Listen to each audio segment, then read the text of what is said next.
How has that influenced you in regards to coming back with 2 records this year? Oh, I think it's an influence. Scott and I, we talked a lot about this during like the lockdown. And we talked a lot about all of the bullshit that was going on. I know that you guys handled it.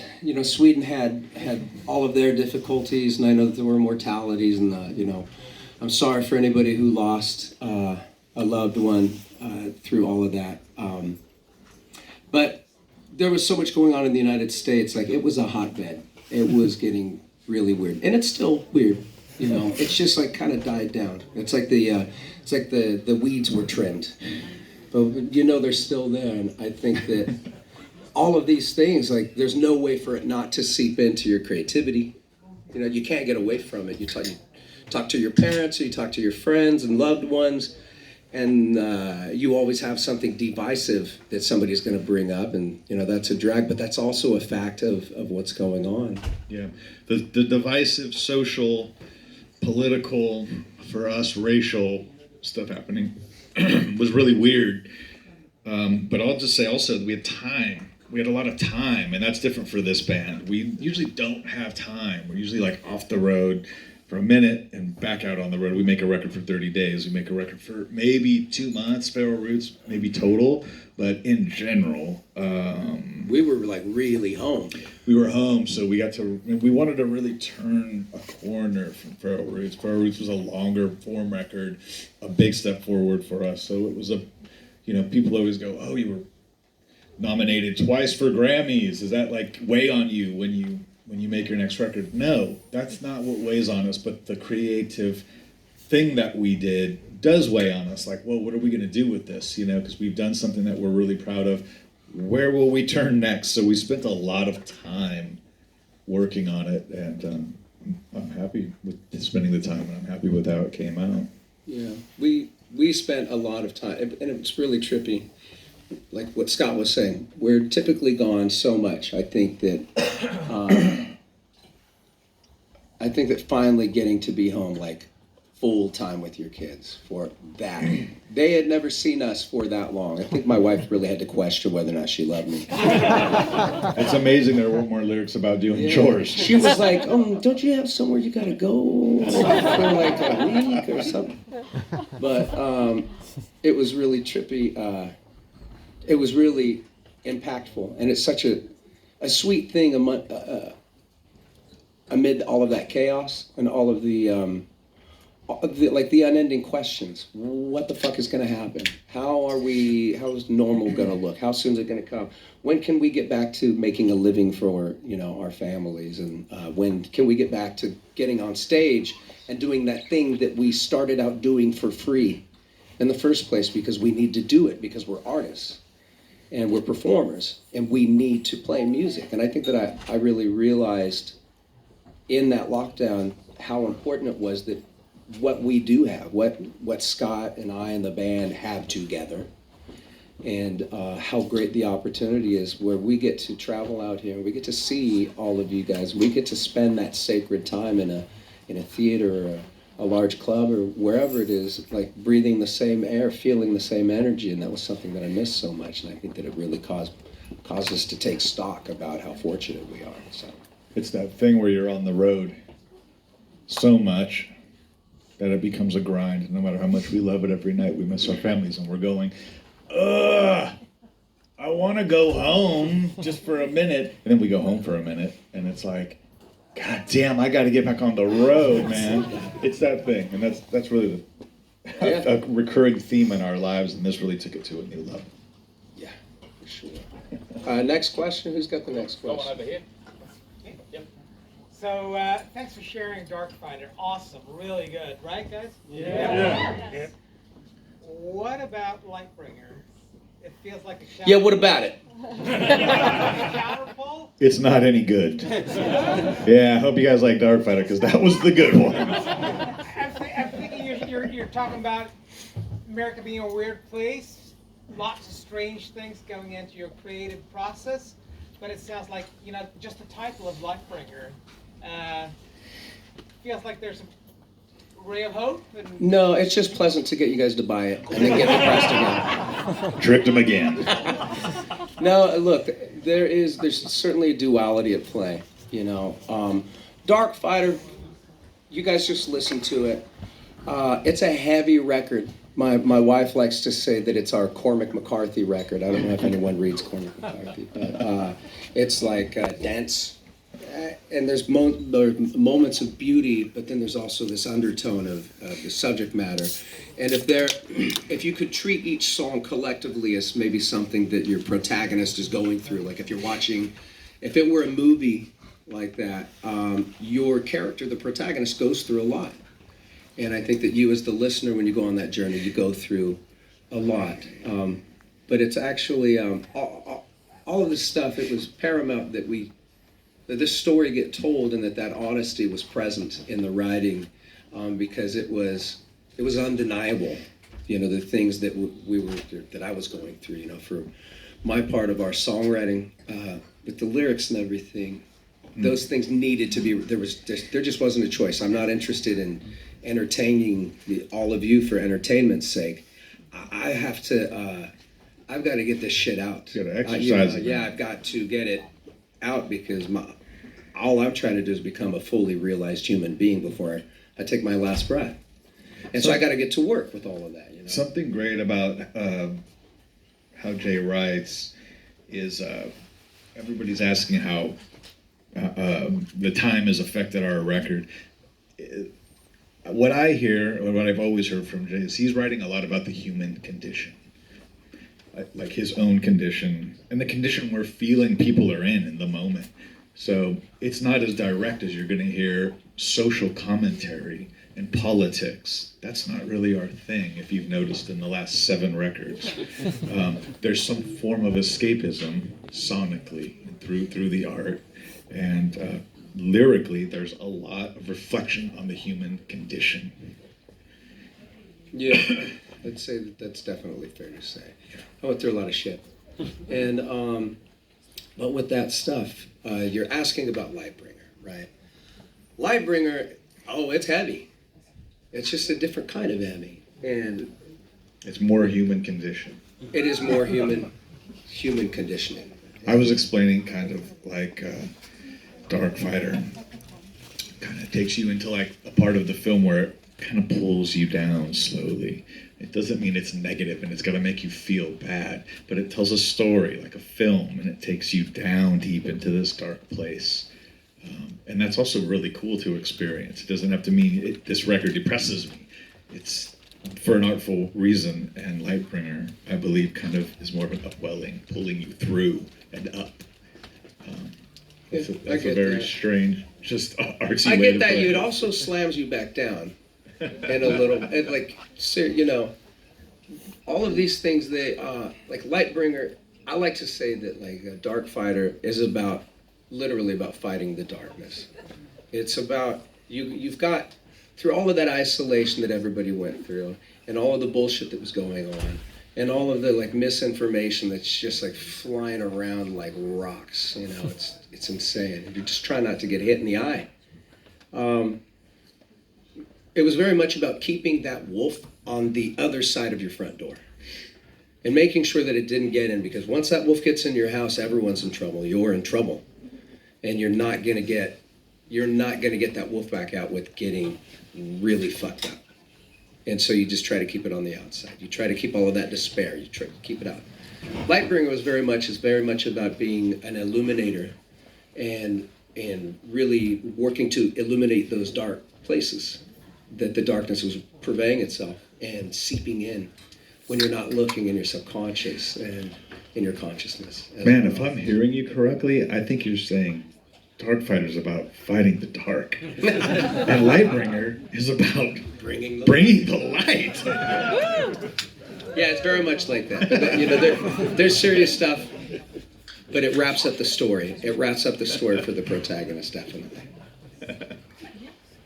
Thank you. Yes, sir. Yeah. Do you have some special memories from just regarding Sweden? So many. Yeah. So many. We've been coming here For for example, your first gig here. First gig was in Putte-Parken. which one? Putte-Parken. Putte-Parken.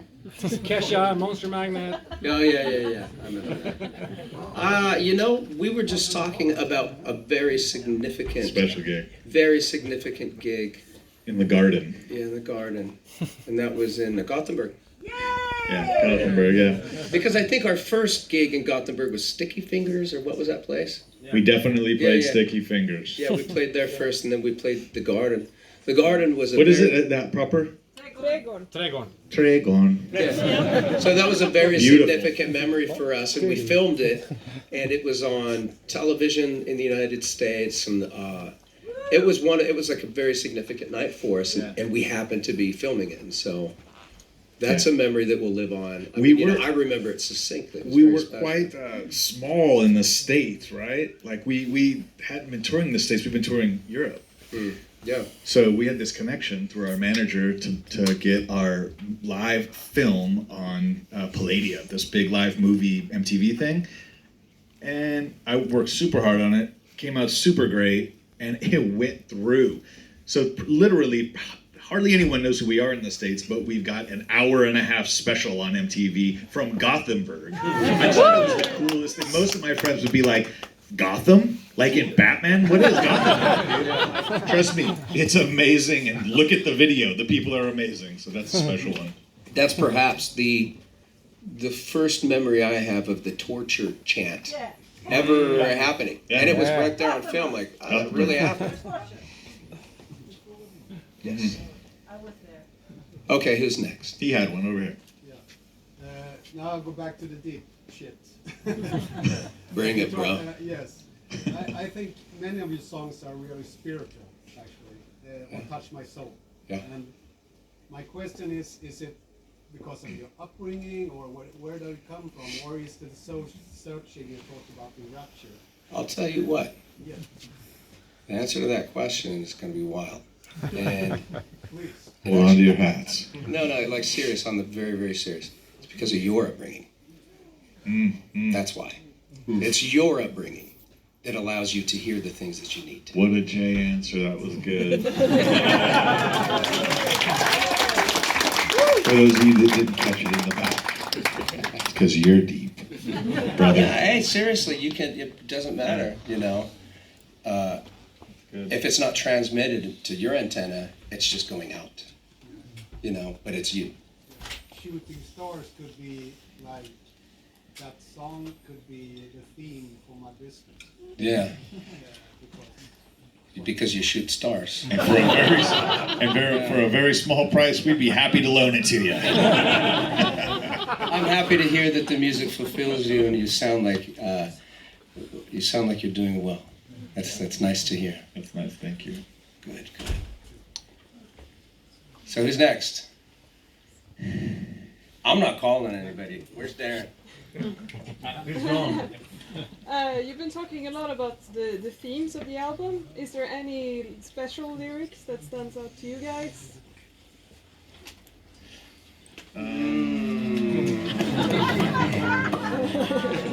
I think I'll just say, because Jay it's hard, he's got to point out his own lyrics, it's weird. I think this record is a massive feat for him. Dark Side is crazy. If you haven't got that song yet and peeled the onion, it's heavy. Yeah, that's it. I appreciate that, man. Yeah. I think for Darkfighter in particular, it's tough. I can't wait for you guys to hear the other half, but first you have to digest Darkfighter, and we want you guys to sit with that for a few months, you know, because Lightbringer is going to bring context to a lot of this stuff. But I think the lyrics in Rapture say a lot. That just the simple lyric, Rapture, Rapture, sing it loud, I do believe I'm becoming what I meant. It's, if you have lived at all, you have burned away and shed your skin. And you've had those moments of weakness or looking at yourself in the proverbial mirror and saying, this must change. This now changes.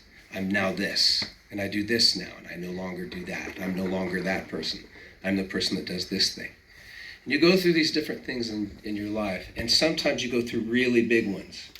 And sometimes it's so significant that it shatters part of where you were. And sometimes it's so significant that it changes shapes for you. And you love in a different way, or you see things in a completely different way. And I know that for myself, I strive for that.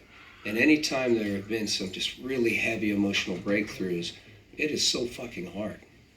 But it's evidently very necessary for you to take your junk drawer, your emotional junk drawer, and just turn it upside down and dump all of your bullshit out. And then set that drawer down and pick out the things that are supposed to be in there, and then throw the other things in the trash. You know, and Rapture is very much about that. So yeah, there you go. Should we have 2 more questions, guys? Yep. Yeah. Hi, Scott. Hi there. Nice to see you. Nice to see you too. I read that you are quite a record collector, and I wonder if you could pick 3 vinyl records from your collection, the favorite ones, and why. Lists. Did I mention the jet lag? You know, these lists are difficult because... Okay, one then. You can't narrow it down to just one. At least give me a genre. The thing about lists is they're always rotating, so you always have constant... Something that was my favorite, whatever, a month ago, is put away, and I won't listen to it probably for 2 years, but I drained it. You know what I mean? What's up now? What's spinning? What's spinning right now? Something I've been hooked on for a while, it hasn't gone away, is I have a Thelonious Monk record. And it's about it's basically one side is Around Midnight. Woo! The other side is him meandering through the track. So it's like he's just kind of feeling out through the track, and they just take the whole thing. He even talks to the talk back, and they're like, basically just like, are you cool? Do you want to... No, they didn't say that because it was a long time ago, but they're like, how's everything going? You want to take now? And he's, no, let me work, you know? And he's just moving through the whole thing. It's super intense and amazing. That's Cool. fun. Thank More you. jazz. More jazz. Yeah, I will start to thank you guys for giving us this treat. I think everybody here likes it. I will thank Darren and Livenation. But my question is, when you're hitting us in the fall, you will hit us with 2 records. How will that affect your set lists? It will affect them. Yeah. I'm pretty certain it will grow it. When you came with Feral Roots, you almost played the whole record. I think it's going to be something akin to that. I think that we've been talking about this actually a lot. This is a great lot opportunity. lately. It's an intimate audience, close fans. If you're here, you're a mega fan. Yes. You guys we're close. It's warm. We're up here banging through things we've never done. I'm going to go start the car. Yeah. Show of hands. Who would like to see the record top to bottom when you come see us? Some people are like, I don't want to. You know this comes with a cost. You know there's a cost. And then what if we put out the second record? Is that like what you guys want? Do you want to come and see the whole 2 records performed, and then we'll play a bunch of goodies after that too? We're not going to do that. Forget it. It's up to Jay, and he's starting the car a minute ago. I was bringing you guys in. So. I started it. It's a Tesla. Look, that's an interesting question because this is going to make, by the time Lightbringer comes out, if it's truly, we don't have a release date yet, and we're trying to figure out when that's going to happen. We have manufacturing, we have all of these things to consider. You realize Lightbringer is going to make 9 records. So when it comes to a set list, I think that more and more I am prone to look at the entire situation With these records, wanting to play them and wanting to allow ourselves the opportunity to live inside this moment and to live inside and to feel this new blood coursing through the band's veins, this is the only time that this is possible. This is the only time for us to live truly in the moment, in the now. You have to understand that we've been sitting on this record, we've been sitting on this identity, on this statement for 2 years. This is a suspended animation waiting to just exhale and be this, and be comfortable and live in this skin, and live with this art that we've created. So the propensity to want to exhibit these things and live inside this love language that we've built together, that's very strong. We also recognize that people come to a show and they want to hear XYZ. They want to hear, well, what about this single?